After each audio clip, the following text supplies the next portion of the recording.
തിരഞ്ഞെടുപ്പ് കഴിഞ്ഞ് സംസ്ഥാനങ്ങളിൽ നിന്ന് ബി.ജെ.പി. നേതാക്കൾ ഇതര സംസ്ഥാനങ്ങളിലെ പ്രചാരണത്തിലേക്ക് ശ്രദ്ധിക്കുമ്പോൾ ഇന്ത്യ മുന്നണി നേതാക്കൾ കെട്ടിയോളും കുട്ടികളുമായി ടൂർ പോകുന്ന ചർച്ചയാണ്.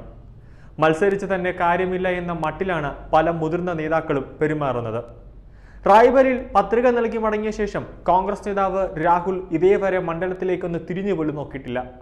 പത്രിക സമർപ്പിക്കാനെത്തിയപ്പോഴും മുത്തച്ഛൻ ഫിറോസ് ഗാന്ധിയുടെ ശവകുടീരം സന്ദർശിച്ചില്ല എന്നതും റായ്ബരേലിക്കാർ ചർച്ച ചെയ്തു തുടങ്ങിക്കഴിഞ്ഞു.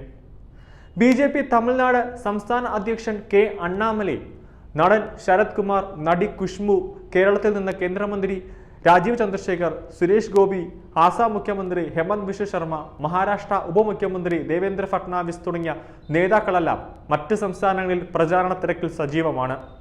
ഇന്ത്യ മുന്നണിയുടെ നേതാവും CPM-ന്റെ ഏക മുഖ്യമന്ത്രിയുമായ പിണറായി വിജയനും ഭാര്യയും മക്കളും കൊച്ചുമക്കളും കൂടിയെല്ലാം ഇപ്പോൾ ഈ സമയത്ത് വിദേശത്ത് വിനോദസഞ്ചാരമായി അടിച്ചു പൊളിക്കുകയാണ്.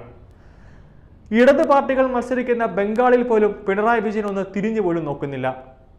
ബംഗാളിൽ പ്രത്യേക തിരഞ്ഞെടുപ്പ് ചുമതല ഏറ്റെടുത്താണ് കേന്ദ്രമന്ത്രി വി മുരളീധരൻ അവിടെ ക്യാമ്പ് ചെയ്യുന്നത്. മുന്നണിയുടെ ഭാഗമായ DMK-യുടെ നേതാവും തമിഴ്നാട് മുഖ്യമന്ത്രിയുമായ സ്റ്റാലിനോ മകനും നടനുമായ ഉദയനിധി സ്റ്റാലിനോ അവിടെ പ്രചാരണത്തിനെത്തുകയോ തിരിഞ്ഞുപോലും നോക്കുന്നില്ല.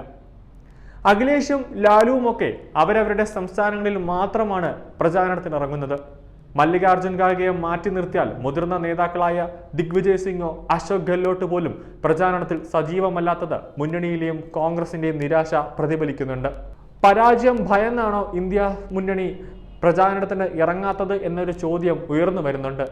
ബി.ജെ.പി. മൂന്നാമതും അധികാരത്തിൽ എത്തുമെന്ന് ഇവർക്ക് അറിയാവുന്നത് കൊണ്ടാണ് ഇവർ പ്രചാരണത്തിന് ഇറങ്ങാത്തത് എന്നുള്ള ഒരു ഉത്തരവും ഇവിടെ വരുന്നുണ്ട്.